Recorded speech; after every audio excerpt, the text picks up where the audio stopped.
প্রিয় দর্শক, প্রীতি এবং শুভেচ্ছা নিন। সাজ্জাদ কাদির এই মুহূর্তে আপনাদের সামনে কথা বলতে চাই একটি পুরনো বিষয় নিয়ে। ক্লিন্টন ফাউন্ডেশনের অনুদানদাতাদের তালিকায় ইউনূসের নাম, এই প্রসঙ্গটা নিয়ে। এই প্রসঙ্গটি আবার নতুন করে আলোচনায় আসছে। বিবিসি বাংলার একটি সংবাদ 2016 সালে প্রকাশিত হয়েছিল। সেই সংবাদটি তাদের ওয়েবসাইটে আছে, সেটি আবার উপরে উঠে এসেছে এবং উপরে উঠে আসবার কারণে সেটি নিয়ে আবার নতুন করে আলাপ আলোচনা হচ্ছে বিভিন্ন জায়গায়, যে মোহাম্মদ ইউনূস ক্লিন্টন ফাউন্ডেশনে অর্থদান করেছিলেন, কিংবা 2016 সালের মার্কিন প্রেসিডেন্ট নির্বাচনে ডোনাল্ড ট্রাম্পের বিপক্ষে কাজ করেছিলেন, হিলারি ক্লিন্টনের পক্ষে কাজ করেছিলেন। এই বিষয়গুলো নতুন করে আসবার কারণ আছে।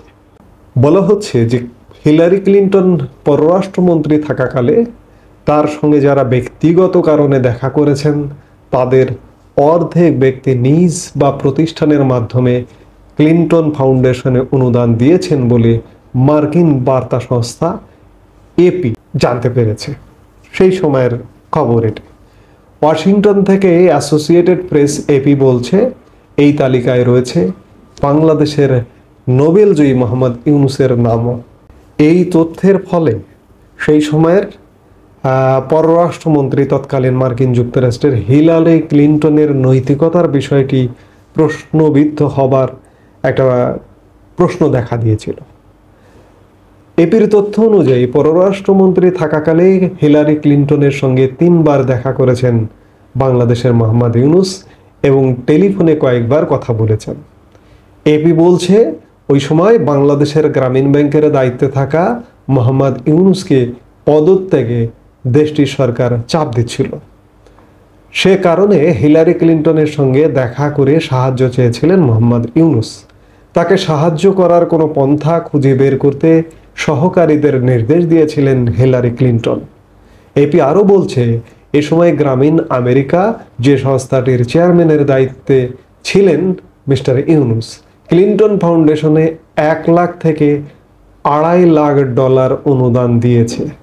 গ্রামীণ রিসার্চ নামের আরেকটি প্রতিষ্ঠান, যেটির চেয়ারম্যানের দায়িত্বেও ছিলেন মিস্টার ইউনূস, সেই প্রতিষ্ঠান থেকেও $25,000 থেকে $50,000 অনুদান দেওয়া হয়েছে।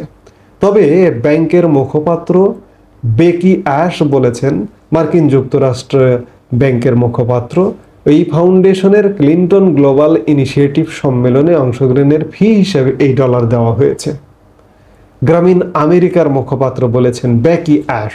2000 সালে ক্লিন্টন ফাউন্ডেশনের যাত্রা শুরু হয়েছিল। সেই যাত্রা শুরুর পরে 2016 সালে মার্কিন প্রেসিডেন্ট নির্বাচনের আগ পর্যন্ত 6000 দাতা প্রায় $2,000 কোটি দান করেছিল। সেই দানের মধ্যে বাংলাদেশের মোহাম্মদ ইউনূসের দানও রয়েছে এবং পরবর্তীতে প্রেসিডেন্ট নির্বাচন হয় এবং হিলারি ক্লিন্টন ভোটে হেরে যান।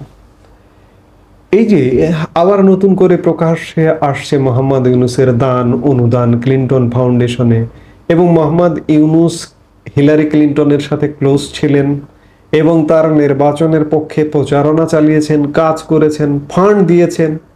এগুলো নতুন করে আসছে। নতুন করে আসবার ফলে বাংলাদেশের অন্তর্বর্তীকালীন সরকারের উপদেষ্টা মোহাম্মদ ইউনূস নতুন বিপত্তিতে পড়তে পারেন, এই সংখ্যাটি খুব বেশি আছে। আপনারা জানেন অতি সম্প্রতি ইউক্রেনের প্রেসিডেন্ট ভ্লাদিমির জেলেনস্কি হোয়াইট হাউসে গিয়ে, মার্কিন ওভাল অফিসে গিয়ে মার্কিন প্রেসিডেন্ট ডোনাল্ড ট্রাম্প এবং জেডি ভান্স ভাইস প্রেসিডেন্ট তাদের তোপের মুখে পড়েছিলেন। এই তো সেদিনের ঘটনা, গত 28 ফেব্রুয়ারি শুক্রবারের ঘটনা। এরপরে পদ্মা, মেঘনা, যমুনার নানা জল গড়িয়েছে। এই জল গড়ার প্রেক্ষিতে মার্কিন যুক্তরাষ্ট্র ইউক্রেনকে যে সামরিক আর্থিক সাহায্য সহযোগিতা করত, সেগুলো ডোনাল্ড ট্রাম্প প্রশাসন, মার্কিন প্রতিরক্ষা দপ্তর স্থগিত করেছে। আর যায় কোথায়? জেলেনস্কির মাথায় হাত। যুদ্ধ কি হবে? রাশিয়ার সঙ্গে ঠোকাঠুকি কিভাবে হবে? রাশিয়ার মতো একটি শক্তিশালী দেশের সাথে ঠোকাঠুকি ইউক্রেনের মতো একটি দেশ করে বা করেছে, এই যে 3 বছরের অধিক সময়ে যাবৎ করে আসছে, এটি মার্কিন বিগত প্রশাসন জো বাইডেনের পূর্ণ সহযোগিতা প্রত্যাহার। জেলেনস্কির এখন কি হবে? মার্কিন সহযোগিতা প্রত্যাহার করাটা এটি বিশ্ব শান্তির জন্য, আশপাশের দেশের শান্তির জন্য, অর্থাৎ সামগ্রিক পৃথিবীর শান্তির জন্য এটি প্রয়োজনীয়। রাশিয়া ইউক্রেন যুদ্ধ বন্ধ হওয়া এটি একটি সময়ের দাবি। এই যে জেলেনস্কির প্রতি যে তোপ দাগাচ্ছেন মার্কিন ভাইস প্রেসিডেন্ট জেডি ভান্স কিংবা ডোনাল্ড ট্রাম্প, এটি কি শুধুমাত্র এই কারণেই যে রাশিয়ার সাথে যুদ্ধ করছে বা বিশ্ব শান্তি স্থাপনের জন্যই?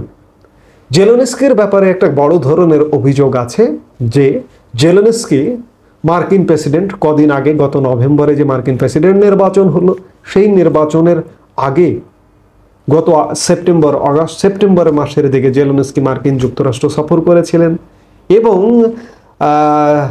কমলা হ্যারিস, ট্রাম্পের যে প্রতিদ্বন্দ্বী প্রার্থী ছিলেন, কমলা হ্যারিসের পক্ষে মার্কিন জনমত গঠনে কাজ করেছেন এমন অভিযুক্ত জেলেনস্কি। শুধুমাত্র শান্তি প্রতিষ্ঠার জন্য মার্কিন যুক্তরাষ্ট্র কি এটি করছে? এটি নয়। এই যে অভিযোগ, একটা ছোট্ট অভিযোগ। এবং জেডি ভান্স, জেলেনস্কি যখন সম্প্রতি গত 28 ফেব্রুয়ারি মার্কিন যুক্তরাষ্ট্র সফরে গেলেন, তখন জেডি ভান্স সেই মুহূর্তেও ডোনাল্ড ট্রাম্পকে স্মরণ করিয়ে দিয়েছেন যে এই যে ইউক্রেন প্রেসিডেন্ট, যে ইউক্রেন আমাদের মার্কিন যুক্তরাষ্ট্রের সাহায্য সহযোগিতায় রাশিয়ার মতো দেশের সাথে ফাইট করছে, সেই ইউক্রেন প্রেসিডেন্ট জেলেনস্কি আমাদের বিপক্ষে কাজ করেছে। আর যায় কোথায়? ট্রাম্পের কাছে আগে থেকেই তথ্য ছিল, কিন্তু নতুন করে যখন এই তথ্যটি এলো, তখন Trump fire, JD Vance fire. এক প্রকার অফিস থেকে বের করে দেওয়ার মতো ঘটনাও ঘটল। অফিস থেকে বের হয়ে সাথে সাথে ইউরোপীয় ইউনিয়নের কাছে এসে আশ্রয় নিলেন জেলেনস্কি। ইউরোপীয় ইউনিয়ন বৈঠক করলেন, তার পাশে থাকবার আশাবাদ ব্যক্ত করলেন, কিন্তু ইউরোপীয় ইউনিয়ন একটি কথা বলেছেন যে মার্কিন যুক্তরাষ্ট্রকে বাদ দিয়ে নয়। অর্থাৎ শুধুমাত্র ট্রাম্পের বিপক্ষে কাজ করবার কারণে এত বড় তোপের মুখে পড়েছেন জেলেনস্কি। মোহাম্মদ ইউনুস কি রক্ষা পাবেন? আমি এর আগে 2-3 দিন আগের একটি ভিডিওতেও কিন্তু এমনটা বলেছিলাম যে জেলেনস্কিকে ধরছেন ট্রাম্প, মোহাম্মদ ইউনুসকে কবে ধরবেন? ধরার প্রক্রিয়া ইতিমধ্যেই শুরু হয়ে গেছে।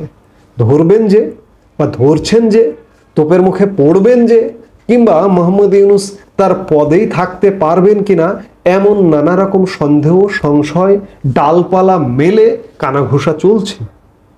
নতুন করে শোনা যাচ্ছে ডোনাল্ড ট্রাম্প ভারত সফরে আসতে যাচ্ছেন এবং ভারত সফরে এসে মোদি, ট্রাম্প এবং বাংলাদেশের সাবেক প্রধানমন্ত্রী শেখ হাসিনা একটি বৈঠক হওয়ার সম্ভাবনা আছে।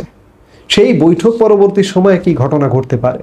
বৈঠকটি যদি হয়, এটি গুজব নাকি সত্য নাকি মিথ্যে, সেগুলো দেখবার জন্য আমাদের আরো কিছু সময় অপেক্ষা করতে হবে।